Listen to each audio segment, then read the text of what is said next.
Hello boys and girls, very good morning. क्या हाल चाल है आपके? This is your boy Mirza Kiani back with the new blog. आज की वीडियो बहुत ही ज्यादा अच्छी होने वाली, मजे की होने वाली, क्योंकि today we will talk about के ऑस्ट्रेलिया कब आना चाहिए आपको। बैचलर्स के लिए ऑस्ट्रेलिया आना चाहिए या मास्टर्स के लिए ऑस्ट्रेलिया आना चाहिए। तो यही दो सबसे बड़े फैक्टर हैं। तो आज मैं आपको इस वीडियो में ये सब कुछ बताऊंगा कि आपको ऑस्ट्रेलिया कब आना है। तो चलिए वीडियो को स्टार्ट करते हैं। तो इस वीडियो में ना हम बहुत मोटे मोटे पॉइंट्स कवर करने वाले हैं कि भाई बैचलर्स में क्या होता है, मास्टर्स में क्या होता है, फीस निकल जाती कि नहीं, और कुछ और फैक्टर्स हैं। हाँ, तो भाई वीडियो आगे बढ़ाने से पहले मैं आपको ये क्लियर करता जाऊं कि मैं कोई प्रोफेशनल माइग्रेशन एजेंट नहीं हूँ। बस इधर उधर का एक्सपीरियंस है। मेरे दोस्तों की पीआर हुई है, जिधर मैं रहता हूँ, मतलब मेरे सारे दोस्त है जो साथ मेरे घर में, उन सब की पीआर हुई है। तो उनके एक्सपीरियंस से, बाकी बाहर के एक्सपीरियंस से जो मुझे मिला कुला के मिलता है वो मैं आपके साथ शेयर कर देता हूँ, ठीक है। हाँ, तो भाई जो मेन चीज मैटर करती है ना, तो वो है लेंथ ऑफ कोर्स के। बैचलर्स की डिग्री कितनी लेंथ होती है और मास्टर्स की डिग्री कितनी लेंथ होती है। तो यूजुअली जो बैचलर्स डिग्री होती है वो 3 to 4 ईयर्स की होती है, और जो मास्टर्स डिग्री होती है वो 1.5 से 2 साल की होती है, और 2.5 साल की भी होती है। तो भाई लेंथ ऑफ कोर्स की बात क्यों की जा रही है, आप ये सोच रहे होंगे, क्योंकि अगला जो पॉइंट है वो है फीस। वो लेंथ ऑफ कोर्स पे डिपेंड करेगी। हाँ, तो भाई जो बैचलर्स की फीस होगी वो होगी 25,000 से लेके 35,000 तक पर ईयर, मतलब एक साल की 25 से 35,000 तक होगी। और उसके बाद जो मास्टर्स की फीस होगी वो 25,000 से लेके 40,000 तक होगी, मतलब कि 25 से 40,000 तक एक साल की। रिकमेंडेड ऑस्ट्रेलिया में क्या होता है कि जब आपको टीआर चाहिए होती है, टेम्पररी रेजिडेंसी या पोस्ट स्टडी वर्क वीजा चाहिए होता है, तो रिकमेंडेड ये होता है कि you should have complete at least 2 years of your study. कि जब आप कहीं से भी, इंडिया से, पाकिस्तान से, कहीं से भी आप अपना कोर्स चूज कर रहे हो तो एटलीस्ट आपका कोर्स 2 साल का होना चाहिए।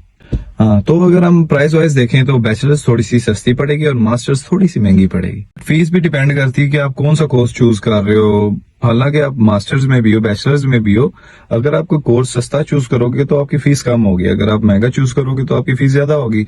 बट अगर आप तो मेडिकल में करते हो तो उसकी तो फीस बहुत ही ज्यादा होगी। मेरा कहने का मतलब ये है कि fees depends on the course you choose. Okay, fees उसी कोर्स के हिसाब से होगी जो आप चूज करोगे। अगर वो सस्ता है तो सस्ता ही होगा, अगर वो महंगा है तो फिर उसकी फीस ज्यादा होगी। ये डिपेंड करता है आपकी चॉइस पे। तो इनकी एवरेज फीस का अंदाजा ऐसे लगा सकते हैं, अगर आप किसी बड़ी यूनिवर्सिटी से सिविल इंजीनियरिंग करते हैं तो उसकी फीस होगी आपकी 16 से 17,000, ठीक है, 6 मंथ्स की। अगर आप किसी कॉलेज से करते हैं या ऑटोमोटिव करेंगे या जो भी करेंगे, उसकी 6 से 7,000 होगी 6 मंथ्स की। हाँ, तो अगला जो पॉइंट है वो है पोस्ट स्टडी वर्क वीजा के। भाई अगर हमने बैचलर्स की है तो हमें कितने साल का वर्क वीजा मिलेगा, अगर हमने मास्टर्स की है तो हमें कितने साल का पोस्ट स्टडी वर्क वीजा मिलेगा। अगर हम बैचलर्स करते हैं, you will be getting a post study work visa, जिसको हम टीआर भी बोलते हैं, मतलब टेम्पररी रेजिडेंसी। वो आपको 2 साल की मिलेगी, और अगर आप मास्टर्स करते हैं तो वो आपको 3 साल की मिलेगी। तो इन सिंपल वर्ड्स ये है कि जब आपकी स्टडी खत्म हो जाएगी, जब आपकी पढ़ाई खत्म हो जाएगी, तो बैचलर्स के बाद आप 2 साल के लिए रह सकते हो यहाँ पे, और मास्टर्स के बाद आप 3 साल के लिए रह सकते हो। और अगर आप सिटी में रह रहे हो तो 3 साल है, और अगर आप रीजनल में रह रहे हो तो 4 साल है। मास्टर्स के लिए बता रहा हूं मैं। तो सारे का निचोड़ ये निकला है कि मास्टर्स करने का बेनिफिट ये है कि you get to live extra, आप यहाँ पे एक्स्ट्रा ईयर्स रह सकते हैं। हाँ, तो भाई एज फैक्टर एक और चीज के लिए बहुत मैटर करता है, ठीक है, आपकी पीआर के लिए। पीआर मींस परमानेंट रेजिडेंसी, ठीक है। इफ यू आर 18 to 25 तो आपको इसके 25 पॉइंट्स मिलेंगे। इफ यू आर 25 to 33 तो इसके आपको 30 पॉइंट्स मिलेंगे, means 30, okay. And if you are coming for masters, I am assuming that you will be 21 to 23 years old. क्योंकि उसका क्या सीन होता है कि जब आप लोग अपने टीआर पे हो तो पीआर अप्लाई करोगे तो उसके आपको एक्स्ट्रा 5 पॉइंट मिलेंगे। हाँ, तो अगला पॉइंट हमारा है ड्राइविंग लाइसेंस का। ओके, तो पहले न्यू साउथ वेल्स में क्या होता था कि जब आप स्टडी के लिए आते थे तो 2 साल तक आप उसी लाइसेंस पे गाड़ी चला सकते थे। But now it changes, connect me if I am wrong, कि अभी आपको 3 महीने में ही अपना लाइसेंस बनवाना पड़ेगा, ठीक है। उसके अलावा आप गाड़ी नहीं चला सकते। बट विक्टोरिया के अंदर रूल्स चेंज है, अगर हर स्टेट के अपने रूल हैं। न्यू साउथ वेल्स में 3 माह, और विक्टोरिया के अंदर आपको 6 मंथ्स मिलते हैं। जब आप पाकिस्तान से आते हो तो पाकिस्तानी लाइसेंस पे आप 6 माह तक अपनी गाड़ी चला सकते हो। उसके बाद आपको ऑस्ट्रेलियन लाइसेंस बनवाना पड़ता है।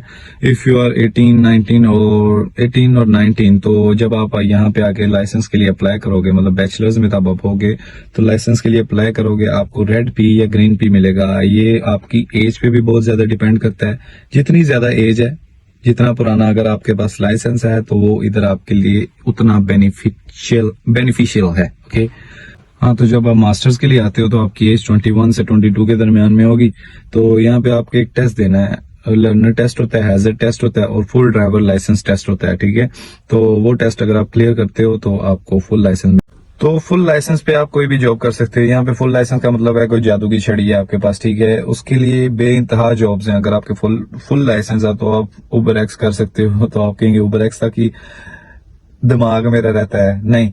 तो उसके लिए बहुत ही ज्यादा अपॉर्चुनिटीज हैं, बहुत ही ज्यादा फील्ड्स में। अगर आपका फुल लाइसेंस है तो आप कहीं भी अप्लाई कर सकते हो, कहीं भी जॉब हासिल कर सकते हो। हाँ, तो भाई लास्ट पे मैं अपना पॉइंट ऑफ व्यू आपको बताता हूँ कि क्या करना चाहिए, बैचलर्स के लिए आना चाहिए या मास्टर्स के लिए आना चाहिए। बैचलर्स के लिए आए तो आप जल्दी सेटल हो जाते हो, मतलब कि एज के हिसाब से, मतलब जब जवान होते हो तब भी सेटल हो जाते हो। मतलब आप पहले आओगे बैचलर्स के लिए, आपकी एज होगी 19 से 20, ठीक है। उसके बाद जब आप स्टडी वगैरह कर लोगे, टीआर कर लोगे, आपकी पीआर हो जाएगी 25 साल तक, मतलब मैक्सिमम 25 साल तक आपकी पीआर हो ही जाएगी। और अगर आप मास्टर्स के लिए आते हो आपको थोड़ा टाइम लगता है सेटल होने के लिए। 21-22 में आप आ रहे हो, 23-24 में आपकी कंप्लीट होगी, उसके बाद 3 साल की टीआर होगी, 25-26-27-28 साल के, मतलब कि इतने एज हो जाएगी। उसके बाद पीआर होगी नहीं होगी वो चक्कर अलग, मतलब 30 साल तक की गेम है।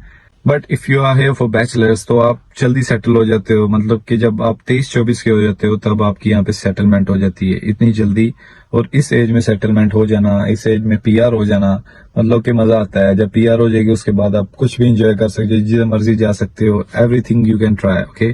तो बैचलर्स ही अच्छी है मेरे हिसाब से। तो दूसरा पॉइंट था मेच्योरिटी लेवल का। अगर भाई आप कमजोर दिल हो, इंट्रोवर्ट हो, तो मतलब कि बहुत हार्ड होता है इधर रहना, अपने घर से दूर आके रहना। नई नई प्रॉब्लम्स होती हैं इधर, नए नए लोग होते हैं, नई नई फिल्में होती हैं, मतलब किस मौका पे कौन सी मुश्किल खड़ी हो जाती है कुछ नहीं पता होता, ठीक है। सबसे बड़ी मुश्किल तो इधर फाइन्स की होती है ना, सबसे ज्यादा फाइन्स होते हैं यहाँ पे। तो भाई अगर आप यहाँ पे बैचलर्स करते हो, यहाँ पे जॉब करते हो, दैट्स फाइन। अगर आप मास्टर्स करते हो फिर जॉब करते हो, दैट्स ऑल्सो फाइन, बिकॉज के पे रेट का होता है, पे रेट का भी थोड़ा सा ही फर्क होता है बैचलर्स के बाद और मास्टर्स के बाद, थोड़ा ही फर्क होता है। पे रेट डिपेंड्स करता है आपकी एज के ऊपर, आपके एक्सपीरियंस के ऊपर, ठीक है। जितनी ज्यादा एज है उस हिसाब से पे रेट होगा। मतलब जगह का भी हिसाब होता है ना कि कैसी जॉब आप कर रहे हो। तो it depends on the job और it depends on your age, it depends on your experience पे भी डिपेंड करता है। So guys at the last it's your decision, what do you want to pursue, how do you want to pursue and when you want to pursue, ठीक है। तो मिलते हैं अगली वीडियो में। This is your boy Mirza Kiani, ठीक है। बताना है किस टॉपिक पे वीडियो चाहिए। Bye bye.